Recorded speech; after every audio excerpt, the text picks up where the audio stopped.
Hey, this is Beverly Bozeman. I am the creator of About Her Ministry and the recently released international best-selling book, Diary of a First Lady, Shiloh Grammar. Thank you guys so much for stopping by. I really do appreciate it. Be sure and share this broadcast with your friends and your family. Be sure to like and subscribe to this channel. Turn on the notification bell so that you will know when I'm on live or when I drop some more content. Again, thank you guys for stopping by. I really do appreciate it. The broadcast today is entitled, You Cannot Conduct the Orchestra Until You Turn Your Back to the Crowd.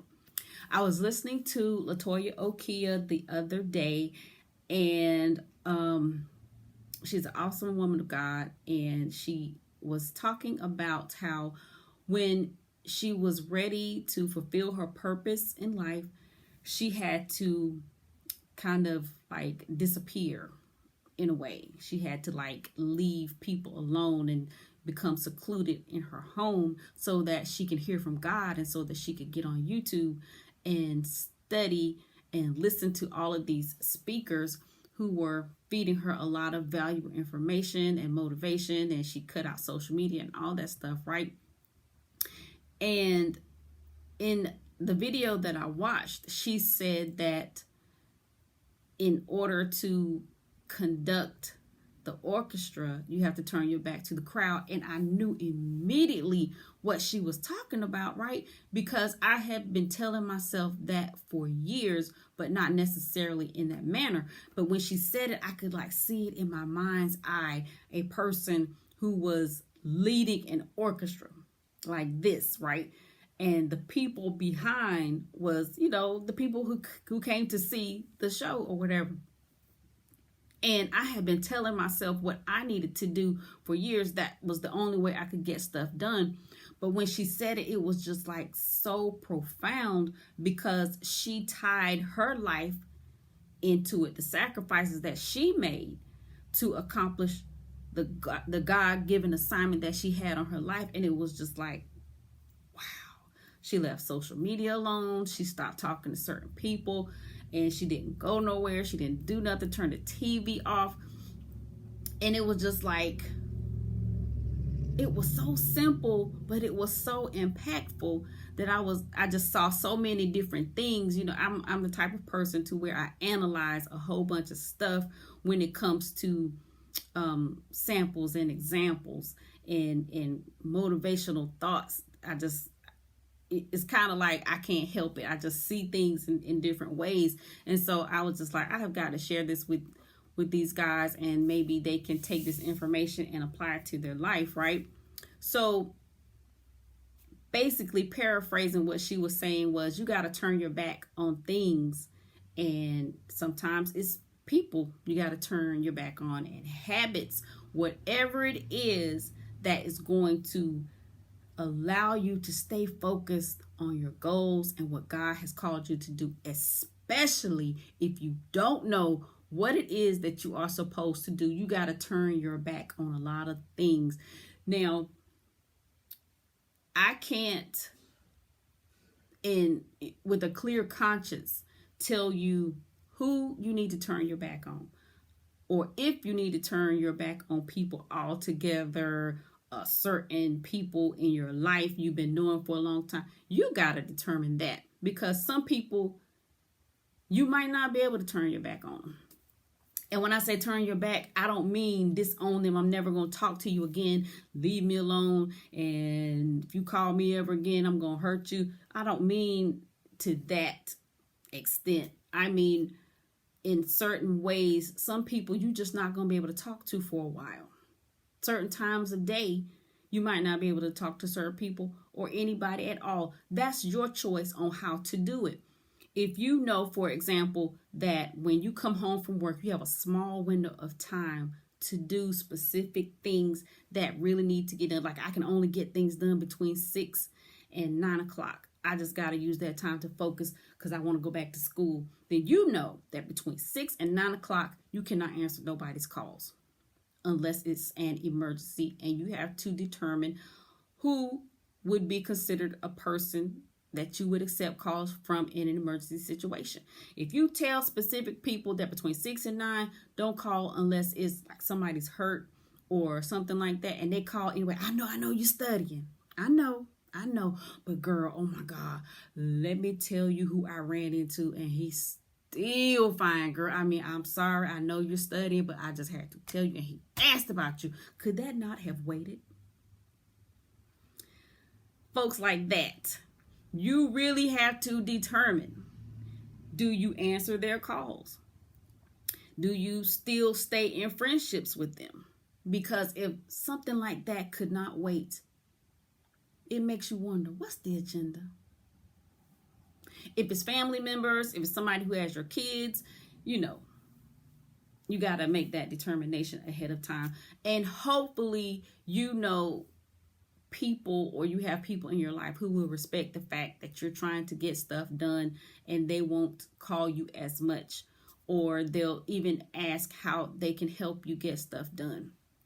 Okay, now that's just something I just felt like had to be said. But going back to the analogy, when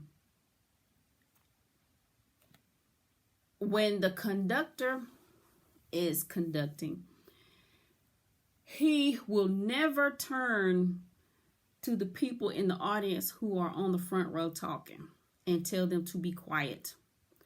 He won't turn this way to the dude who's on the phone trying to make dinner reservations and he's talking really loud. You're never going to see that. So, whenever you have the distractions, and you will, that you have turned your back to, when you have those distractions, like, yoo-hoo, just a minute, I need your attention on this, you can't turn around and you can't focus. Now, I don't mean life's emergencies. I'm not talking about things that have to be handled. I mean, like, it's this marathon on your favorite show, and you haven't seen it in 10 years. That can wait. If it's, what's his name? He finally got around to asking you out, and you've been wanting to get with that dude for 6 or 7 months, he gonna have to wait a little bit longer. And it's the party of the year. You have been waiting to get invited to this party, to get on the VIP list.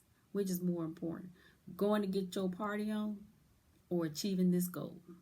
You just got to make the determination as to what behind you is going to get your attention. Some stuff you just can't help because it's life. But then some stuff you just got to be like, nope. Especially the unproductive stuff that have turned into habits and comfort. The habits and the comfort for us are the people in the back that's talking, that doesn't really care about anybody else around enjoying the performance. Those habits can be changed. They can be done away with. They can be replaced. But they should not get your attention. Once you start and you focus, that's just what it is.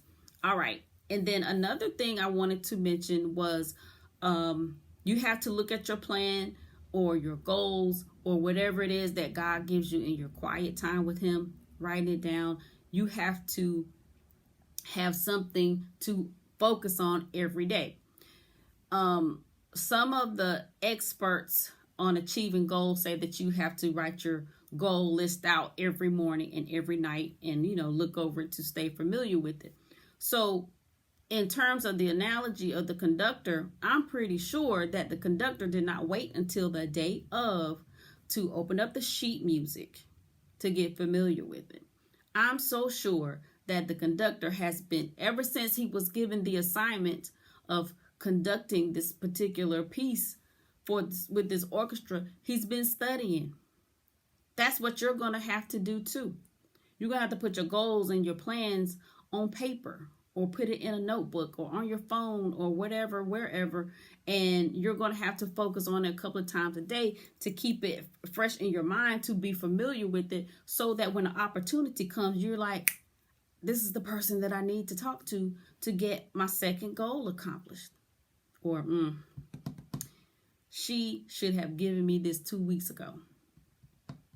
Now, this is the part nobody's going to tell you about. Focusing on your goals and having a plan and being familiar with it will also let you know when somebody's trying to sabotage, right? So if you ask somebody for something and they could help you, and you ask them and then you give them a deadline and the deadline passes and then they just, oh, I'm just so sorry, and this, that, and the third, they're hindering you from accomplishing your goals, and you might want to consider not including them on your goals the next time around. All right, and another thing that the conductor does when he's in front of the orchestra and it is time to begin, he don't be like, hey, come on, y'all. We're getting ready to do this. Let's get ready. Hey, put your phone away. We're getting ready to start. It ain't none of that foolishness. He simply takes the baton, tap, tap, tap. He taps it. Everybody pays attention. Gets their instruments ready. Everybody puts it in position or however they're doing it, and they go, right? So you're going to have to do that to yourself sometimes. Get your own attention, because we can see a little shiny object dangling in front of us and somebody's leading it that way. We're going to have to get our own attention, which means self-talk. You're going to have to talk to yourself to keep yourself focused. People have so much access to us now through our phones, through social media or whatever. You're going to have to talk to yourself to keep yourself focused. You're going to have steps that you develop into a new routine to get you out of your current comfort level.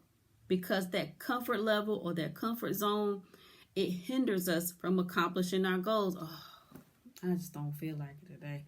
I just want to kick my feet up, watch a little bit of such on Netflix, and eat this ice cream. I had a rough day.